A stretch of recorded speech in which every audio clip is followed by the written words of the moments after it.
болгоны баасан гарагтай нөгөө тал нэвтрүүлэг улс орон болгоны баячуудын түүхийг ярьдаг. Тэгээд өнгөрсөн 7 хоног бид нэр одоо мах цусны минь тасархаа гэдэг өвөр монголчуудаас хамгийн баян өвөр монгол хүний түүхийг ярьсан. За ингээд ер нь монголчин бол хойно бурааттай урдаа өвөр монголтой шүү дээ. Тэгвэл өвөр монголыг ярьсан. Одоо тэгвэл бидний хойнууга бас л монгол цустан бураатуудын дундаас ерөн зүгээр хамгийн баян бурайд ямар хүн байдığım бол ямар яаж баяжсан бол гэдэг түүхийг хайлаа. За тэгэхээр бурайд улсын хамгийн баян хүмүүсийн жагсаалтыг хайж үзсэн албан ёсны мэдээ буюу татврын албаны мэдээ гэж байна. За тэгсэн бурайдад хамгийн анхны тэрбумтнууд 2005 онд тодорсон гинэ. За тэгээд энэ болохоор рублийн тэрбумтнууд гэсэн үг тийм. За рублийн тэрбумтаа. За тэгсэн нэг тэрбум рубль гэдэг нь 12.2 сая доллар юм байна. Доллараар бодох юм бол. Тэгээд тухайн үед жилийн 1 тэрбум рублээс дээш орлоготой гэж мэдүүлсэн юм хоёр хүн байна л да. Одоо тухайн үед гэдэг нь 2005 оныг ярьж байгаа. За гэхдээ татврын алба энэ хүмүүсийн нэрийг ерөөсөө зарлаагүй. Энэ хоёр хүний нэрийг. Харин үүнээс 9 жилийн дараа буюу 2014 онд Эрен сурвалжлах сэтгүүл зүйн баг бурайдын хамгийн баян 10 хүний жагсаалтыг гаргажээ. За энэ жагсаалтыг танилцуулъя. Нэгдүгээрт улс төрч Михаил Слепенчук гэдэг ийм хүн орж ийн. 1 тэрбум рубль буюу 12.2 сая долларын хөрөнгөтэй. Энд чинь 14 оны юу те? 14 оны жагсаалт. Тий 14 10 жилийн өмнөх. Яг үнэ.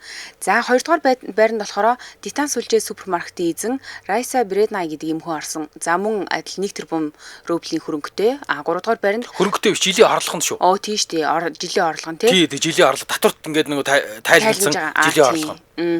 За 3 дугаар байранд болохоор Байкал фарм эмийн үйлдвэр сүлжээ аптекийн бизнес эрхлэгч Михаил Матнахов гэдэг ийм хүн орд юм байна. 1 тэрбум рубль гинэ бас.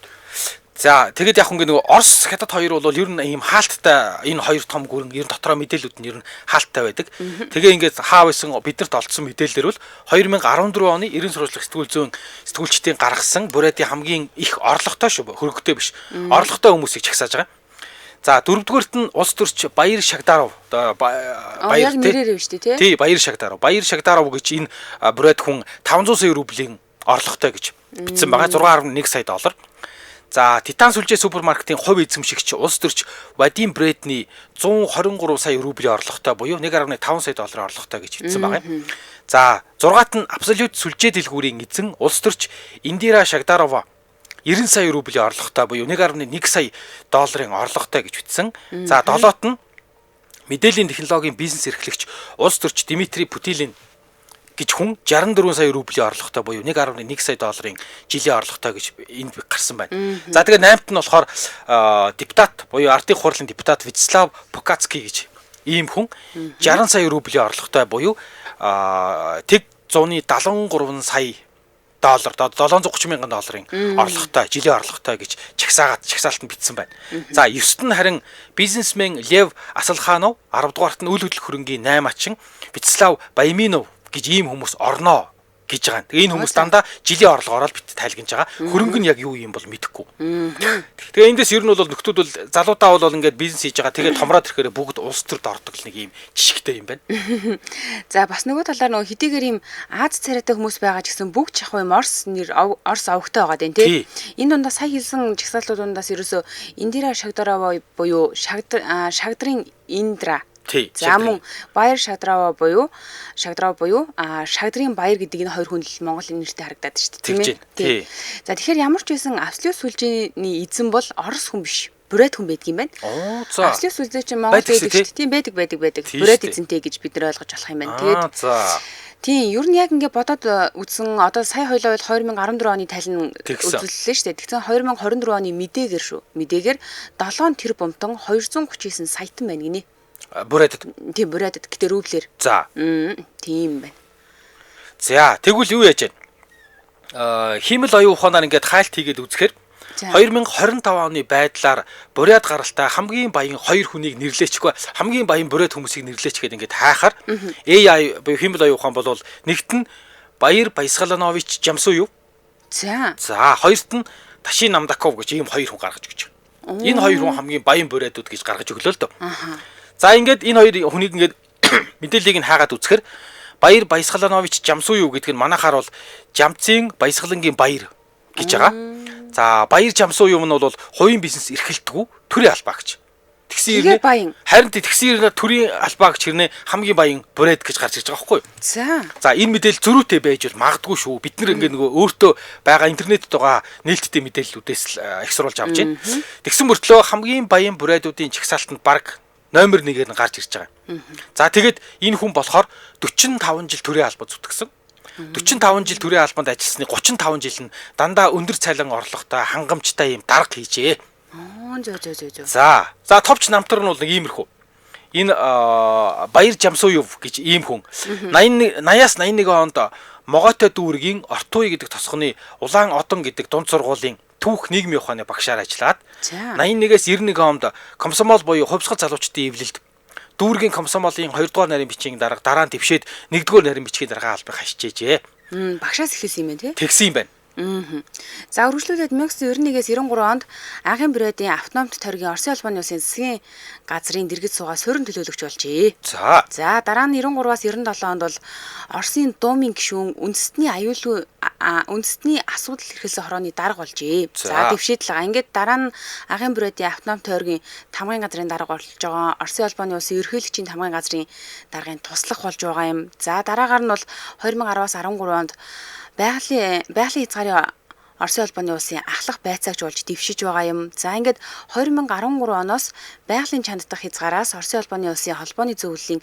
сенатчаар сонгогдож ажиллаж байгаа юм хүн юм байна. За харин ингээ харгаа ерөөсө дандаа төрийн албанд ажилласан ийм хүн байгаа. 35 жил тий. За тэгсэн чинь энэ хүн ч өөрөө төрийн албаг хаагч хүн шүү дээ тий. Тэгээ 2021 оны хөрөнгө оруулгын мэдүүлэг дээрээ бичснээр бол ингэсэн байгаа.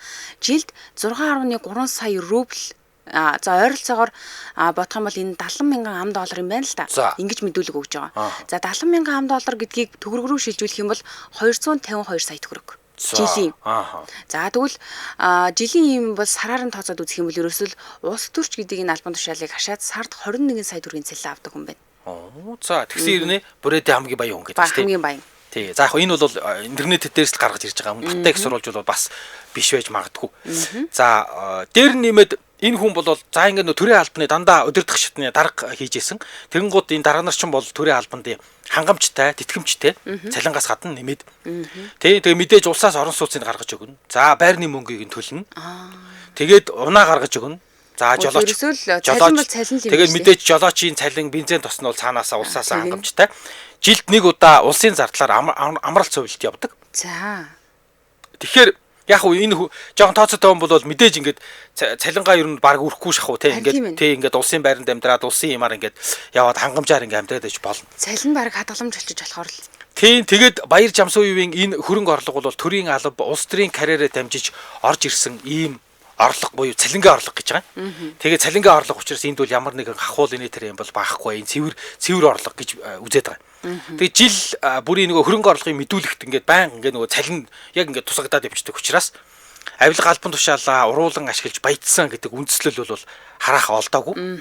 Тий. За одоогийн байдлаар Баяр Баясгаланович Жамсууевын гэдэг ийм хүнтэй нэр холбогдсон авилга, хээл хахуул эсвэл нууц бизнесийн талаар бол олон нийтэд ил болсон ямар нэгэн мэдээ шуугаан бол байхгүй. Тий. Тэг яг уу үнэхээр сонин зүгээр л ингээд насаараа дарга хийгээд хамгийн баян бүрээ тун болно гэдэг дээр бол миний хувьд л эргэлзээтэй л байна. Гэхдээ жоохон хэцүү тий. Сонин зүгээр л дангаараа хадгалаад харин тий хадгалаад тэгээд өстой мэдгүй. За нөгөө хоёр дахь хүнийг битээр хамтран ажиллагчаа танилцуулчаад ярина. Өнөөдөр энэ хоёр дахь танилцуулах хүний талаар намтрыг нь бэлдсэн байгаа. За нэвтрүүлгийн хамтран ажиллагчаар Vibe of the Day гэсэн үрэтээр Vitafit Group хамтран ажиллаж байна. За Vitafit Group-ийн юу яаж байгаа? Ер нь бол энэ Vibes гэдэг олон төрлийн ундаа байгаа шүү дээ, тий. Vibes-ийг хүүхдүүд айгүй уудаг болсон юм байна. Тэгэнгუთ Vibes бол 330 грамтай 1100 төгрөг.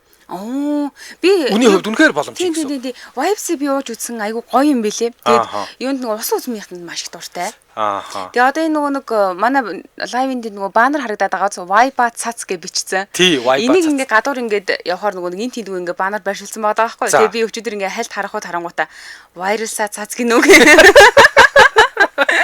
Зайлал би тэгж Vibe цац гэсэн юм байлээ шүү. За бүр яг баг байхад одоогоос амт хэлнэ шүү дээ. Тэгээд Vibe цундаг та 1100 зүгээр авна. Тэгээд Red Fruit байгаа юм. За Red Fruit гэж нэг төрөл байна. Улаан жимсний орцтой. За кола байна, лимон байна, лимонтой, оранжтай байна, эсвэл цитрус төрлийн жимстэй. Ийм 5 нэр төрөлтэй бодлоалгаж байгаа. Тийм. Энэ red fruit гэдэг нь одоо нөгөө нийл өнгөтэй. Тийм үү. Тэр нь ахгүй юу. Дотор нөгөө маш олон төрлийн юм жимсний агуулмжтай юм билээ шүү дээ эднэр чи өөрөө. За мэдээж бүх сүлжээ дэлгүүр худалдааны цэгүүдээр борлуулагдаж байгаа. Тэгэхээр бид нарыг яг ингээд нөгөө уухаар энэ баг дууж исэн амт мэдрэгдээд бүр айгүй гоё юм билээ. Бид нар чи багтаа ингээд өнө 100 ундаа гэл нэг удаг өсөн шүү дээ. Тэрнтэй айгүй төстэй амтгадаад гоё дурсам сэрэгжил. За ингээд бүх сүлжээ дэлгүүр худалдааны цэгүүдээр Vibe Zone-да борлуулагдаж байгаа. За. Илүү дэлгэрэнгүй мэдээллийг борлуулалтын алба болох 8888 2034 гэсэн дугаараас авч болно. За Facebook-оос бид нэр гоё брэнд гэж хайх юм бол аль биесны хуудас нь гарч ирээд мэдээллийг дэлгэрүүлж авах боломжтой байна. Манай нэвтрүүлэгтээ Vibe of the Day гэсэн уриатайгаар Vitafit Group хамтран ажиллаа. Баярлалаа. Vibe цац. За баярлалаа. За Брэдийн хамгийн баян үний тухай ярьж байна. Өнгөрсөн 7 хоногт бол хамгийн баян өвөр Монголын үний тухай ярьж байсан.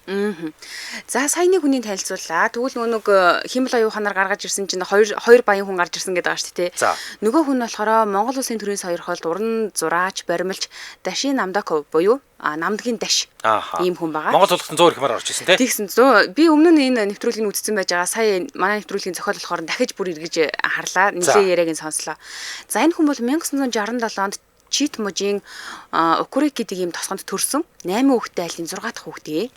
За бүтэн нэр нь Дашин Яма буюу Дашнам гэнэ. За тэгээд энэ нэрийг нь лам өгсөн гэдэг юм билээ. За юу хийдэг хүн бэ? Яагаад хамгийн баян хүмүүсийн жагсаалтанд ороод ирэх гэхээр уран баримлч, зураач, үнэтэй л урлаач ийм хүн байгаа. Тэгээ бүр 6-7 настайгаас л мод зороод эхэлсэн гэдэг юм билээ. Удам дамжсан ийм одоо урлаач хүн. Тэгээд түүний ур чадвар авьяас нь угаасаа дэлхийд хүлээн зөвшөөрөгдсөн. Одоо бол ингээд нөгөө нэг дэлхийн том хотуудад ингээд амьдраад ажиллаад тэнд 5 жил амьдралаа, энд 5 жил амьдралаа, Италид 5 жил, Лондонд 5 жил амьдралаа гэдээ ингээд явж идэг хүн билээ. Тэгээ бүтээлүүдээрээ Евразийн тал нутгийн эртний соёл, буддын болон бөөгийн зан үйлийн домог зүг орчин үеийн уран сайхны хэлбэрээр илэрхийлдэг. За энэ бол үнэхээр супер бүтээлүүд хийд юм билээ. Хараад бүр гайхсан. За түрүүээс нэг удам дамжсан дархчуудын үр хойчоо гэдэг тийм ээ. Эцгээсээ гар урлалын ухааныг өвлөж авсан юм байна. Тэгээд байгаль, шашин, домог зүг, уран бүтээлдээ шингээх тал дээрээ маш туршлагатай ийм хүн байгаа. Эдний урагуудмаас одоо алдартай ийм нэг үнэт эдлийн бүтээлүүд, нэр алдартай зураач нар, дарахад уран гарчууд төрж гарсан байдаг юм бэ лээ. Одоо эдгээр чинь 8 хүүхэдтэй гэж байгаа шүү дээ тий. За Даши гэдэг энэ хүн бол угаасаа ингээд дэлхийд гарсан алдартай ийм хүн байна. Тэгсэн чинь нөгөө ах дүүнэр нь яг тэр Монгол тулхны зургмэр үзэж байгаагаар бол ээжтэйг нийлээд 80 гарсан ээжтэйг нийлээд хүүхэлдээ оролт юм байна. Тийм байсан. Тэр дээр гараадсан тий. Тийм. Тэр хүүхэлдээ нь бүр ингээд яг нэг юм зөвхөн худалдааны зориултыг хийхээс илүү дандаа үзэсгэлэнд байрлах тийм түүхийн хүүхэлдээнүүд элэ шүү дээ. Айгуу гоё. За тэгсэн эцэг Балжин Намдаков нь болохоор ардын зураач, дархан, буддын баримлч, уран баримл, модон сэлбэр, хевс нэхэгч гэх мэтчлийн ийм хүн юм бэлээ. Тэгээ ерөөсөө яг юм гар урлалт гэдэг зүйлээр төгсөрсөн уран гартны хүү гэсэн үг байхгүй? За тэгсэн чинь яг нөгөө Монгол тулхны зуурхам дээр бол аавынхаа талаар ингэж ярьж илээ л дээ. 20 Брэдийн нэгэн салаа мөчөр болох хайсан овгийн үр удмаа гэдэг юм. Тэгээ дээшээгээ 23 удам нь бүр ингэж бичигдээд ирсэн ийм овг байлээ л дээ. Тэгээд аавынхаа талаар ярих талаар ингэж илээ. Тэр тосгонд ямар нэгэн юм эвдэрчлээ, Ваня гэж дуудана. За шинээр хийх шаардлагатай бол Ваня гэж аавыг нь дууддаг гинэ. Бүр ясны тийм нэг инженер сэтгэлгээтэй хүн юм бэлээ л дээ. Тэгээд тракторын хөдөлгүүрийг ингээ ашиглаж агаад бүр гэрэл гаргацдаг. Ийм хүн. Хевс нэг чинь досон будгаар зэгцтэй сайхан зурчин, аав нь яг ийм л орчинд 8 хүүхдээ өсгсөн дөө гэж ярьж илээ. Тэгсэн аав ээжийнхээ айл талаас нь дарахны удамтай юм байна. Бүр айл талаас ганцхан ааваасаа биш. Аавынх нь аав, ээжийнх нь ээж гэд. Тэгээд тэр Монгол тулхны зуурхам дээр гарч байгаагаар болохоор ээжийг нь Буд ханд гэдэг юм хөвшин байд юм байна. 84 настай гэж гарч байгаа байхгүй. За гарч илээ. Тий, тэгсэн Буд хандгой айлын өргөмөл охин юм байна. Тэгээд ламнар өсгсөн гинэ энэ хүнийг. Тэгээд тэр нөгөө өргөж авсан хүмүүс нь буюу одоо өнөөдөр ярьж байгаа энэ дашгуун өвөө нь одоо их сайхан сэтгэлтэй хүн байж таарсан гэж хэлж болж байгаа байхгүй юу? Яаж ин гэдгсэн чинь тухайд нөгөө дайн гараад тэгээд маш олон ламнарыг нөгөө хилмигдүүлж ирсэн юм цаг үе. Тэгсэн хилмигдүүлэлт болоод нөгөө эмээг нь өсгсөн хувиргыг цөвлөлөгт явуулчих. Айгу томч хувирга байсан юм байна. Тэгээд нөгөө хүүхдүүд нь ард нь ингээд өвдөд үлдсэн учраас ингээд нөгөө цөллөгөөсөө оргоод гэртээ ирээд Тэнгүүтээ нөгөө нэг одоо ээжийг нь буюу тий аавг маагуудын бүгднийг ингэж авангуудаа өөр тосгон руу нүгэд тэндээ ингээд олон жил амьдарч суурсан хүмүүс байгаа байхгүй. Тэгээд ингэхдээ 7 хувиргыг шалан дороо нууж амьдруулсан маш олон жилийн хугацаанд. Тийм гин. Тэгээд одоо энэ дашхан ээж болохоор залуу байхдаа юу гэдэг вэ гэхээр бэли аймс нэхэд тэрийг ингээд хүнсээр солиод тэгээ гэр бүлийнхэн үр хүүхдүүд тэр нөгөө шаландаар нуудаж байгаа 7 ламыгаа тижээдэг байсан гин. 7 ламын хоол моол гэдэг чинь бас зүйтэй л. Тэгсэн чи бүр сүүлд нэг том хувраг тэдний дэрэнгүүтээ нөгөө 7 ламыг гаргаад тэгээд чи бол их буян хийсэн хүн байна гэд ээжд нь өвөд нийлж исэн гэсэн. За. Тэгсэн чи ингэж байна. За Дашин Намдако болохоор 7-оос хүртлээ тосгонд эмээ өвгөхөн гар дээр өссөн гэж байгаа. Тэгээ ер нь бол хөгшчүүл гэртээ ерөөсөө монголоор ярьдаг байсан. Тэгээ нөхөр Дашин Намдако бол Оросын иргэн Оросд байж иж Орос хэл мэдэхгүй байж сургуульд орсон. Тэгээ сургуульд ороод Орос хэл сурсан. Тэгээд ер нь бол хоёр хөгшин эмээ өвөө хоёр нь бол маш их одоо гэдгийг сүнс, үлгэр, домог ярьж өгдөг. Тийм гэсэн. Тий. Тэгээ тэр нь ингээд хүүхдийн одоо юу гэдэг оюун санаанд айгуу тийм одоо юу гэдэг бүтээлч байдлаар буудаг. Тий янз бүрийн сүнс үлгэр домгийн амтны тухай ярьж өгдөг. Тэгээд одоо хожим нь тэр нь ингээд өөрийнх нь уран бүтээлд нь шингэсэн. За эртний соёл, буддизм, бөөгийн домгийг шингээдэг ийм болсон. Тэр нь эмээ өвөө хоёроос л авсан юм байна. Тий. Өөрийнх нь ярьж байгаа бол тэгжээлээ шүү дээ. Ингээд нөгөө нэг хүүхэд ахт нь ингээд өвөө эмээн дээр л өсчихөж байгаа шүү дээ. Тэгэл яг тосгоны хідэн хөвшчүүл нийлээл орой гал тойрол ингээд суугаал сониач үлгэрих ярьдаг. Тэндээс би айгүйх ургалж боддог байсан гэдэг. Харин тийм гин. Тэгсэн нөхөр сургуульд ороод дотор байранд оржээ. За. Тэгээ дотор байранд орсон. Дотор байр чинь маш хатуу сахилга баттай. Тийм. Тэгээд дээрэс нь маш богино хугацаанд орсоор ярьж сурахгүй бол хичээл ойлгохгүй. Тийм. Тэгэнгүүт ингээд нөгөө эмээ өвөө дээрээ дураараа өссөн. Дээрэс нь орс хэл мэдэхгүй байжгаад дотор байранд ирээд орс хэл сурах гад байрны тэр нэг юм хатуу сахилга батаас болоод нөхөр бүр сэтгэлээр унаад бүр сэтгэл санааны хямралд ороод. Тэгээд иннээсээ болоод ходоод нь шархлаад. Балараа. Тий. Тэгээд 4 удаа хагалгаанд орсон юм байна. Бүр 4 удаа мэдсэлд ороод биеийн байдал нь ер нь нэг сайн дээрдэхгүйсэн юм. Тэгээд аав нь бүр аргаа бараад тэгээд бүү авчираад тэгээд нөгөө бүү чинь ер нь бол нэлээд тийм нарийн түүхтэй ийм зан үйл хийжээж Дашин Намдако хүүг босгож ирсэн. Тий. Тэгээд энээс хойш бол нөхөр ингээ нөгөө бүүд маш их одоо юу гэдэг итгэдэг, хүндэлдэг болсон. Бөөнөрийг шүүмжилж, доромжилсан хандлага ерөөсөө гаргадаг. Тий. Тэгээ ер нь бол өөрийг нь эмчилсэн бөө болохоор чи байгаль ихтэйгээ одоо юу гэдэг ингээд одооны хүмүүс байгаль ихтэйгээ холбоогоо тасалдсан маа тэрний чинь л төлөөс гэж хэлсэн. Тийм болохоор ер нь нэг тийм байгальтай ойр байх юмсан гэж айгу хичээдэг гэж өөрөө дурсаж ярьсан байлээ. Өөрийнх нь ярьж байгаа болохоор ингэсэн. Ээж нь яг ингээд хүүгээ төрүүлчихэд байж исэн юм байна л да. Одоо дашхаг тэгсэн чи имэн ингээд за одоо манад ингээд шинэ хүн ирж гинэ гэд татсан явжээ. За одоо манайхаар бол одоо нөгөө нэг юу явж гандаа явжээ л гэсэн үг л дээ. Тэгээд ганд руу яг ингээд яваад орсон чинь ээжийг нэг лам эмээг нэг лам дуудаад тэгэхэд танай тосгонд хүү төрсөн гэлүүг асуусан юм байна л да. Тэгсэн чинь нөгөө нэг танихгүй хүн хурж ирэнгүүтэл танай тосгонд хүү төрсөн гэдэг ангууд амар гайхаад одоо эргэн тойр одоо бараг 100 гаруй ийм тосгон байгаа гэж байна. Тэгээ нөгөөд чинь тий яасан гэдгсэн чинь наахуу чи 15 нас хүрэхээс өмнө өчггүй л бол ер нь нэлээ онцгой авьяастай төрсөн хүүхэд байна. Бас гэж хэлсэн гэсэн. Ээж нь энэ түүхийг хуучилж исэн. Тэгсэн чинь яг 15 настайдаа маш хүн дээр өвдөд одоо таны яриад байгаа юм л дээ. Тэгээ бүр 7 жилийн турш хэвтэртэйсэн юм билэ. 7 жилийг ингэж өнгөрүүлсэн. Тэгээд яг ингээд өөрөө дурсаж ярахтаа бол энэ өрөөнд би ингээд унтдаг байсан. Миний хажуудгийн орон дээр аав ээж унтдаг байсан. Тэгээ шүн би ингээд амар хөвддөг, толгой хөвддөг, холоод өвдөн, бүх бие өвдөн. Тэгэл тэр болгонд ихэндээ бол би баашлаад идэг байсан юм а. Сүүлдээ яг ингээд хажууд аав ээж ханлаад ахаар би тэрийг харж төвчгүй, тэр хоёрыг харж төвчгүй, шүдэндээ ингээд хүнжлөө зууж агаад би ингээд өглөө үр цайлгадаг байсан гэж ярьчихлээ. За Дашин Намдако 1985 онд Москвагийн урлагийн сургуульд орсон боловч конкурс өгөөд тэнцсэнгүй. За ийм болохоор Новосибирскийн барилгын инженерийн дээд сургуулийн барилгын инженерийн ангид элсэж орлоо л доо. За ингэсэн чинь энэ миний сонголт биш байна өө. Би уран баримтлалын чиглэлээр суралцах ёстой гэж сургуулаа хайчиж байгаа. За харин Улаанбаатар хотод Бродийн уран баримлч Геннадий Васильевийн урланд ирээд ажиллаж эхэлж байгаа юм л да энэ хугацаанд. За тэгэнгүүтээ дараа нь 21 настайдаа Красноярскийн төрслөх урлагийн дээд сургуульд элсэж орсон юм байна. Дахиад сурах гад. За тэгсэн энэ сургуульд болохоор бүр Ленинградаас Сибирт багшлагаар бүр зорж ирсэн зураач, уран баримлч Лев Николаевич Голевсникий гэдэг ийм хүн байсан юм байна. Головницкий гээд. За тэгсэн энэ хүнд шавар орж байгаа байхгүй юу? Аа. Тэгэд энэ хүнээс гадна энэ хүний шавар одоо энэ хүнд өөр хинхэн багшилж исэн гэхээр Баярлин гэж байна. Бохомов гэж ийм хүн байна гэх мэтчлийн юм тухайн үеийн хамгийн алдартай уран бүтээлчдээр хичээлээ заалгаж исэн юм бэлээ. Аа. За тэгсэн чинь нөгөө Головницкий гэдэг багш нь болохоор ингэж байгаа.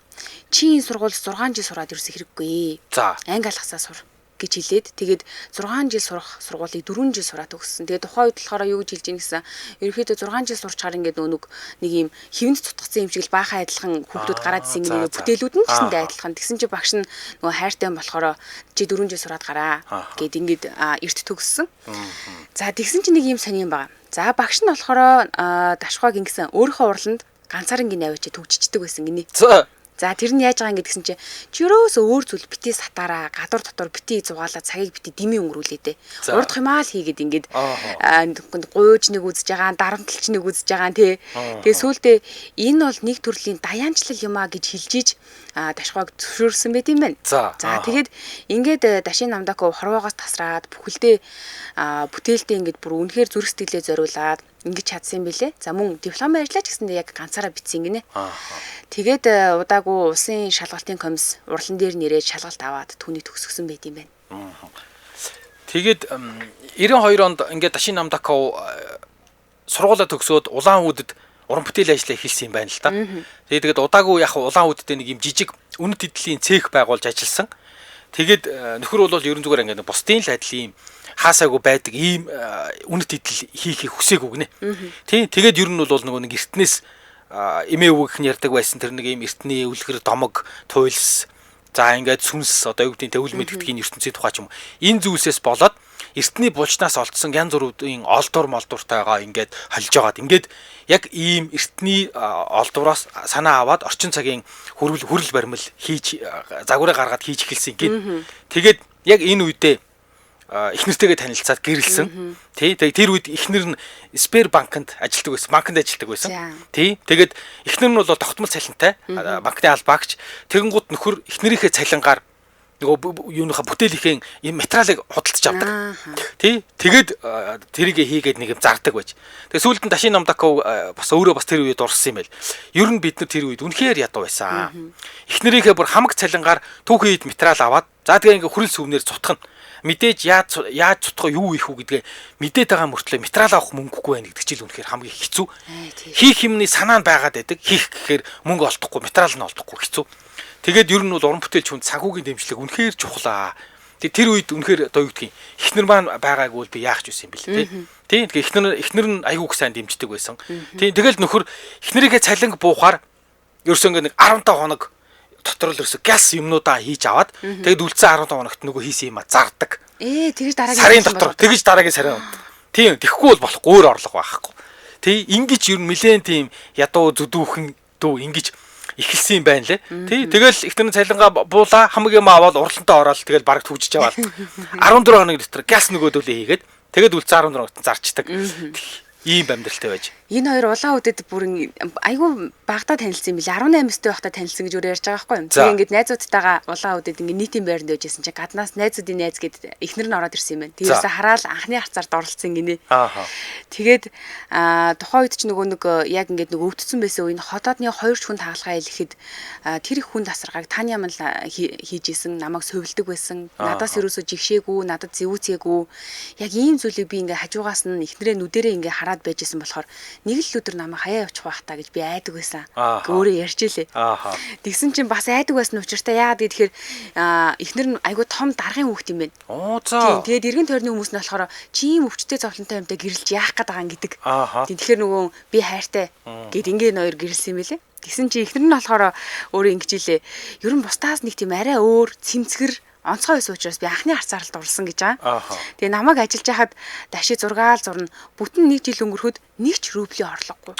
Йоо. Амар чанга тийм. Гэхдээ би ханийгаа их дэмждэг байсан гэж байгаа. Тэгээд тухайд нөгөө ингээд нэг уг нь бол бүтээл хийхдээ хүрлээр хийчмээр байдаг. Гэтэл хүрл угаасаа амар үнэтэй. Тэгэхээр яс модоор хийхээс өөр арга байхгүй шүү дээ, тий. Тэгээ хүрл авахын тулд одоо эхнэрийнхээ олж ирсэн мөнгийг л зарцуулж штт. Тэгсэн чинь бас нэг гой сэтгэл төрсэн зүйл юу гэсэн Нэг өдөр ингээд нөгөө бурхан бүтээгч найзтайгаа урланд нь сууж исэн юм байна. За. Тэгсэн чинь эхнэр нь хаалганд огшож орж ирээд танай гудамжинд гэрэл аснаа гэж хэлсэн гинэ. За. Тийм тэгэхээр ингээд яаж би бинийг ийм залуу осоод маш гоё хайрладаг, дэмждэг байсан эндээс харагдаж илээ л дээ. За ийм байдлаар ямар ч гэсэн энэ хоёр маань ингээд 7-8 жил амьдарсан. Тэгээ 2000 онд Иркутскийн урлагийн музейд анхны бие даасан үзэсгэлэнгээ гаргасан. Энэ үзэсгэлэн бүр ингээд маш олон урлаг судлаач нар, шүүмжлэгч нараас үнэхээр магтсан. Тэгээд ерөөсөө ганцхан шөнийн дотор амьдралыг нь ормонгоор нь өөрчилсөн үзэсгэлэн гэдэг юм билээ. Яг энэ үзэсгэлэнгээс л нэр алтрынх нь оргил тавигдсан гэдэг юм байлээ л дээ.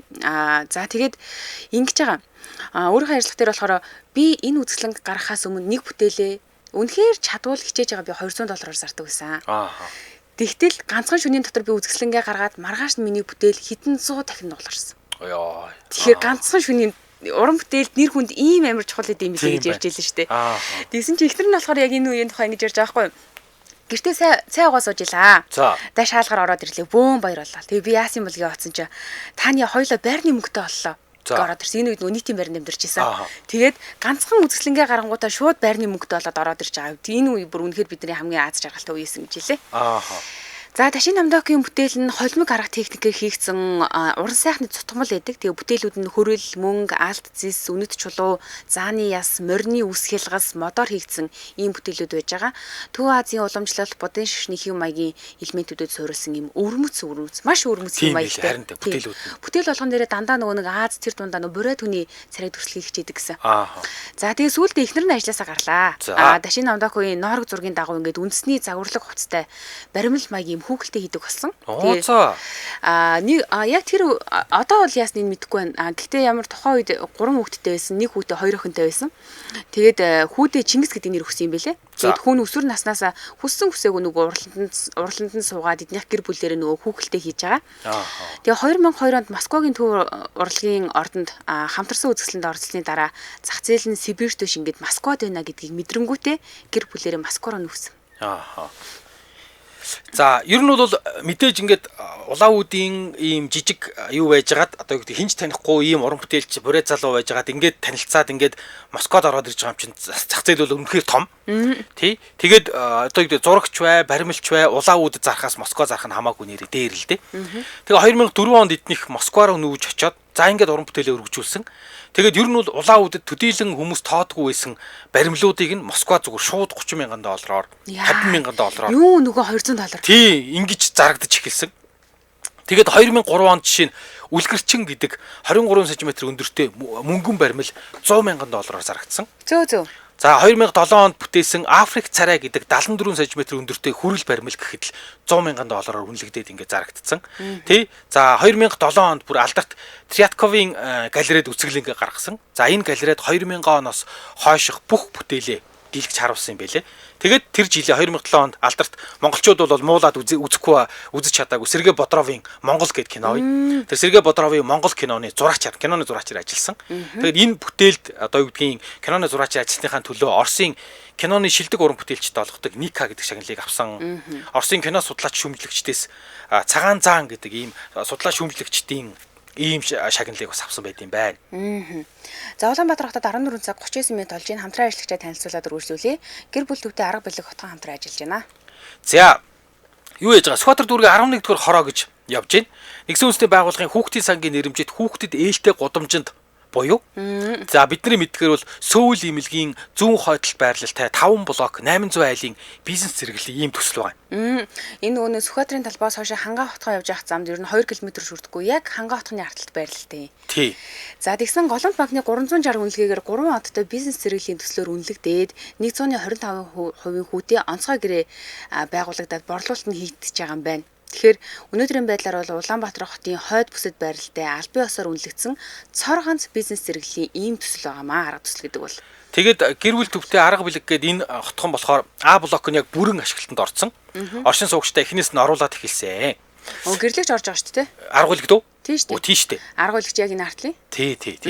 Тийм юм байна. Тэгээд мэдээж хажуудаа сургуультай, цэцэрлэгтэй, үйлчлэгээний нэгдсэн төвтэй, за төрөл бүрийн спорт талбайтай, бүр амрах хэсэгтэй бүр тэрч бүх хэл гэр бүл төдийгүй хөршийн холбоог дэмждэг ийм чөлөөт цагаа зөв өнгөрөх зориулсан community center гэж юмтай. Харин тийм билээ. Би сая би ч захиалга өгсөн л дөө блокт нь. Тэгээд удахгүй ашиглалтанд орох юм гэсэн. Тэгээ блок нь нөө Е-гээ хүлээж байгаа болохоор ямар хуу болж ингээ хардсан билээ. Тэгээд бичлэг дээрээс харсан чи тэр community center буюу тий яг олоолаа хөөрөлт гэсэн бүр айгүй гоё том цэлгэр талбайтай тогтоо тухтай юм билээ. Тэгэхээр ингээ нөгөө гаднаас нэг юм хүргэл захиалжаал байдаг. Гэтэл орцондоо ойлгоод авах гэсэн, гадаа ойлгоод авах гэсэн үеийн цагаар тий тэгвэл та тийшээ очиж суужий гэж хэлэх нь шүү дээ тий. За тэгээд энэс гадна 8 балд төсвөртэй гэх мэтчил маш олон давуу талтай байгаа. За ер нь бол хэдэн оноос хойш өмнөх баригдсан барилгууд ч гэлээд нөгөө 7 балд төсвөртэй гэдэг ийм стандарт байсан гэсэн шүү дээ. Тэгсэн чинь саяхан хууль батлагдаад бүх барилгууд 8 балд төсвөртэй болох ёстой гэд тэгээд 8 балд төсвөртэйгээр баригдсан ийм шинэ стандартаар баригдсан байгаа. Хаан банкны ногоон төслийн санхүүжилттэй гэх мэтчил маш олон давуу талтай. За 72.11 4 тэг 72.11 тэг гэдэг дугаарлуу залгаж арга билег хотгонтой холбогдож болно. Facebook дээр кириллээс ч бичсэн болно та. Арга билег хотхон гэж бичээд Facebook руу ороод мэдээлэл аваарай. За баярлалаа. Борлуулалтын албаны дугаарыг 72.1 тэг гэж дахиад нэг хэлээд өгье. Манай нэвтрүүлэгтээ гэр бүл төвтэй арга билег хотхон хамтран ажиллаа. Баярлалаа. За баярлалаа. За бид хамгийн баян бүрээд хоёр хүний тухай ярьж байгаа. Тэгтээ яг мэдээллүүд нь бол жоохон хойд хөрш. Ялангуяа бүрээдүүдийн талаар мэдээлэл жоохон хаалттай байгаа учраас интернетэд байсан мэдээлэл дээр үндэслээд ингээ хиймэл оюуханаар хайсан чинь хамгийн баян хоёр хүнийг бол тэр Баяр Баясгаланович. За нэг нь болохоор энэ Дашин Намдако гэж ийм хоёр хүнийг гаргаж өгсөн. За тэгэхээр зам үргэлж дардан байхгүй гэдгийг нэг илэрхийл болсон үйл явдал 2008 оны 7 дугаар сарын 30-нд болж л тийм. Түүний Москвад хурланд хулгай орсон. За. Тэгээд хулгайч нар байсан бүх зүйлийг нь аваад явцсан. Нөгөө алтан, мөнгөн, үнэт чулуу бүх хэдлүүд байхгүй. Тэр ч байтугай бүр нөгөө бүтээлүүдийнх нь хэвийг хүртэл хулгайлаад авагдсан байна гэж шин. Амар. Тэгээ өөрөө ярихтаа болохоор ингэсэн. Бидний Москвад 5 жилийн ажиллаж бүтээсэн бүх зүйлийг нэг шөнийн дотор аваа явчлаа. За мэдээж яриг тэр хүмүүс маш их баяцсан байлгүй. Тэднийг бурхан ивэгдээ. Тэгээд бид эхлээд сандарч исэн ч гэхдээ дараа нь гайгүй тайвширсан. Яаж тэр үед урланд хүн байгаагүй. Оюутан байх үеиг шиг ингээд өнө төгжүүлээ сууждаг байсан бол яг яана. Тэгсэн бол орж ирээд алчих чинь билүү хэцүү шүү дээ. За гэхдээ энэ цохилтоос маш хурдан сэххийг хүссэн 2009 онд цурал үзэсгэлэнгээ гаргасан чинь Оросын албаны улсын засгийн газрын шагналыг хүртсэн юм байна. 2010 онд Санкт-Петербургийн Эрмитаж музейд 100 гаруй бүтээлээрээ үзэсгэлэн бас гаргасан байна лээ. За энэс гадна 2012 онд Лондонгийн Marble Arch-д Чингис хааны хүрэл хөшөөг бүтээж байршуулсан бол 2015 онд Shigward нэртэй 11 метрийн өндөр хүрэл баримлыг Лондонгийн Hyde Park-д байршуулсан байдаг. Ялчгүй нөлөөтэй нөхөр болчлоо тий. Хүрэл баримлал нь Лондонгийн Hyde Park-д очиж ийн гэдэг чинь амар нөлөөтэй. Дэлхийн нийтээр дэлхийд даяар хичнээн чим уран баримлч байдгийн тий. Тийм шүү дээ. За энэ Дашин Намдако гэж энэ бүрээд хүний бүтээлүүд Эрмитаж, за Оросын албаны улсын этнографийн музей, Зүүн хойд Азийн урлагийн музей гэдэг дэлхийд алдартай музей галерейд одоо ч гэсэн хадгалагддаг. Ер нь бол нүүдэлчдийн соёл, байгалийн хүч. За тэгээд ер нь тэднэртэй уялдах хүний сэтгэл зүг маш гоё урнаар төсөлж гаргадаг. Дээрээс нь нэг тийм сонин эртний домгийн амьтад, за дайчид, ламнар гэдэг ингээд сонин дүрслэлүүдийг орчин үеийн хэлбэрийн одоо орчин үеийн хэлээр илэрхийлж гаргасан ийм гоё баримлууд. Ер нь барууны ертөнцид бол энэ сонин баримлуудыг маш их сонирхож авдаг юм байна. Нүд алдарт юм билий. Харин тийм. Тэгээд Дашин Намдако Москва, Санкт-Петербургт ингээд маш алдартай болсныхаа дараа одоо бүр Оросоос гарья гэд. За ингээд ер нь бол дэлхийн олон орны хуваар нөгөө ийм урлаг судлаач нар, цуглуулагч нар одоо энэ Дашин Намдаковын ийм бүтээлүүдийг одоо эзэмшдэг юм гинэ. Тийм. Тэгээд юу яасан? Оросын албаны ерөнхийлөгч Владимир Путин Дашин Намдаковын одоо бүтээлийг одоо биширч хадгалж худалдаж авдаг гин. За алдартай баян бизнесмен Роман Абрамович гэдэг супер нөхөр байна. Челсиг эзэмшдэг байсан. За тэр нөхөр бас байна. Улс төрч Юрий Лужков байна. Германы канцлер байсан Герхард Шройдер. За тэгээд алдартай Холливуудын жүжигчин Ума Турман гэдэг ингээд эднэр Дашин Намдаковын бүтээлийг баримлыг тийм ингэж одоо юу гэдгийг биширч хөндлөж цуглуулгандаа худалдаж авдаг. За тэг Герман, Франц, Бельги, Швейцар, Финлянд, Япон, Америк, Тайваны баячууд Дашин Намдаковын бүтээлийг ингэж худалдаж авдаг юм байна. Айгуу сонин нөгөө ярилцлаган дээрээ тийжсэн, үгүй нэвтрүүлэг дээрээ тийжсэн штэ. Европчууд бүр үнэхээр сонин хүлээж авсан гэд. Яасан гэдгсэн чи очиод удаагүй нэг үзэсгэлэн гаргасан чинь ингээд өөрөө ингээд үзэсгэлэн дотроо биш, танхим дотроо биш, гадаа хаалган дээр ингээд хүмүүс тиймээрээ зогсчихсан юм байна. Тэгсэн чи хажуугаар нэг хоёр хүүхэн ингээд орилол гараа авчихсан гинэ. Тэгээд нөгөө хамт байсан хүмүүсээс энэ юу болчих вэ, яач вэ гэдгсэн чи таны баримлуудыг харсан чи айгаад байна гэсэн. Тэгээд юу яасан? 2014 оноос бүр ингээд Москвагаасаа дахиад бүр томроо дэлхийн дэвжээрөө буюу Лондонд очсон. За их Британи ер нь тэгээ ингээд хэдэн жил бол ерөөсөө Британи, Итали хоёрын хооронд ингээд 90 очин амьдарч исэн юм байна лээ. Тэгээд олон улсын зах зээл дээр бол Дашин Намдаковын ялангуяа баримлууд бол маш өндөр үнэлгээтэй. Эрэлт өндөртэй ийм байд юм байна. За тэгсэн дараа нь Дашин Намдаков бүтээлүүдээ орон зайнаас үл хамааран худалдаалах хүсэлтэй болжээ. За одоо би хааж байсан хамаагүй. Тэгээ өөрийнх нь хэлж байгаа болохоор ерөөсөө нутаг усандаа байгаль хийдээ за ялангуяа тэр нөгөө аавынхаа төрсөн гал голомтод ойрхон байхыг аягүй хичээд ингэнэ жилд бүр ингээд 5-6 одоо хааж байсан хамаагүй би нисэл ирчдэг гэж яриад байлээ. Тэгээд ийм учраас ч тэр юм уу онлайнаар худалдаалдаг цахим дэлгүүртэй болсон. За тэгээд онлайн дэлгүүртэй бол одоо хаанах нь бол ерөөсөө чухал шүү дээ. Заавал Лондонд эсвэл Итали, Миланд байгаадах шаардлага байхгүй. Тэгээ хэдэн жил Лондонд амьдарсны хүчинд нөгөө юм санхүүгийн хэрэгжүүлэлтэнд хүрчихсэн. Тэгээд түүний эд материал худалдаж авах нь байтгаа тэгээ бүтээлээ зархадаа хүртэл ингээд өнөө санаа зовох зүйлгүй болсон байгаа байхгүй. Тэгээ 2021 онд тосгоноргоо буцаад иржээ. Тосгонд амьдарч байгаа. За тэгсэн чинь хүмүүс яаж байгаа юм бэ? Тэгээд тэр дэлхийн ингээл гоё том хотуудаар ингээл баян цатгал ингээл амьдарч яахгүй яасан юм бэ гэдэг гин. Тэгсэн чинь Лондонч гоё л доо. Гэтэ тосгонд ураг төрлийнхэнтэйгээ ойр байя. Бас төрлөх нутгийнхаа хөгжил хувь нэмрээ оруулъя гэж хариулсан байгаа. Тэгээ ярилцлагаараа хэлэхдээ болохоор ингэж лээ. Би жилд 5-6 удаа ирчт юм аа. Тэгээд энд ирэхээр би ингээд юм цэнэглэгдээд тайвшраад хийж бүтээхийн их хүсэлт автдаг гэж ярьж илээ л дээ. Тэгээд манай нутгийг соронзонгийн тал гэдэг. За нэршгээ намайг татаад л идэг гэж ярьсан байлээ. За Дашин Намдаков өөр байгалийн Окурик гэдэг энэ тосгонд бусаж ирснийхаа дараа тосгоныхоо ойролцоо Тууши гэдэг юм нэртэй урлагийн цэцэрлэг төрөлийг байгуулжээ. За тэгсэн чинь энэ төсөл нь жуулчид болон урлаг сонирхчдын анхаарлыг бүрстэ үнэхээр тултал татдаг газар болсон юм байна. Юусе ингэж очиж үзье юу барьж ийн яаж ийн юу болж ийн гэд. Тэгээ цэцэрлэг төрөлн зорио хэрэгсэд чинь нөгөө тосгоны эдийн засагт мэдээж хувь нэмрээ оруулалт юм байгаа зү. Ядчил хоол эдний тэнд байрлал гэх мэтчлэн тэ. Тэгэхээр яг түүний өөрийнхөө нөгөө хүсэл мөрөөдлийн дагуу нутаг орондоо хэрэгтэй зүйл хийж байгаа гэсэн үг. Тэгээд ер нь яг одоо бол Буратта ингээд эргэж ирээд Буратта суурин амьдарч байгаа. Гэхдээ мэдээж ингээд дэлхийн улс орнууд руу бол одоо ингээд мөнгөн санаа зовох болцсон хүч яахт тэгэл гисэнсэл явчих шүү дээ. Тий. Тэгээд яг төрийн албаагч биш учраас яг Дашин Намдаковын хөрөнгө чинээг бол тодорхой гарах албаг гаргаагүй байна лээ. Гэхдээ ямар ч байсан маш амжилттай олон улсад гарцсан ийм одоо гэдэг санхүүгийн хувьд бүрэн бие даатсан буюу ямар мөнгөн санаа зовхгүй болцсон ийм мундаг ур бүтээлч Бурайд хүн өнөөдөр Дашин Намдаковын тухай ярьсан. Тийм. Тэгээд ер нь бол хамгийн баян бурайдуудын нэг гэж Дашин Намдаковыг ер нь бол тодорхойлж байгаа юм байна лээ. Монгол төлөвтний 100 өрхмээр 6 жилийн өмнө орсон билээ. Тэгээ тэр нэвтрүүлгийг ер нь сонирхож байгаа хүмүүс үзчихвэл айгүй гоё юм уу гэж санагдсан. Зөндөө гоё юм өөрийнхөө талаар түүхүүдийг ярьж илээ л дээ. Тэгээ тэр түүхүүд дундаас надаа ингэсэн.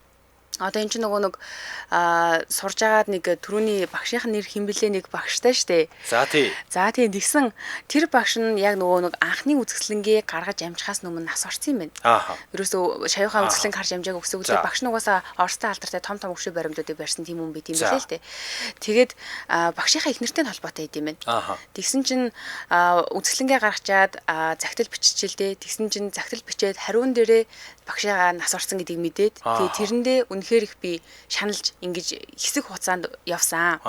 За тэгсэн чинь эхнэрэн загтал дээр юу гэсэн мэсэн гэдгсэн чинь манай нөхөр байхгүй болсноос хойш миний хувьд урлаг тэр чигээрээ байхгүй болсон гэж хэлсэн юм байна л та. За тэгэнгүүтээ нөгөө өөрийнхөө гаргасан үзэсгэлэн дараагийнхаа үзэсгэлэн багшийнхаа эхнэрт үзүүлж за тэгсэн чинь эхнэр нь надад урлагийг дахин бэлгээсэнд баярлаа гэж энэ үнийг хэлсэн байлээ. Гэх мэтчлэн гой түүхүүд өөртөө холбоотой юм юунууд ярианууд зөндөө лээ.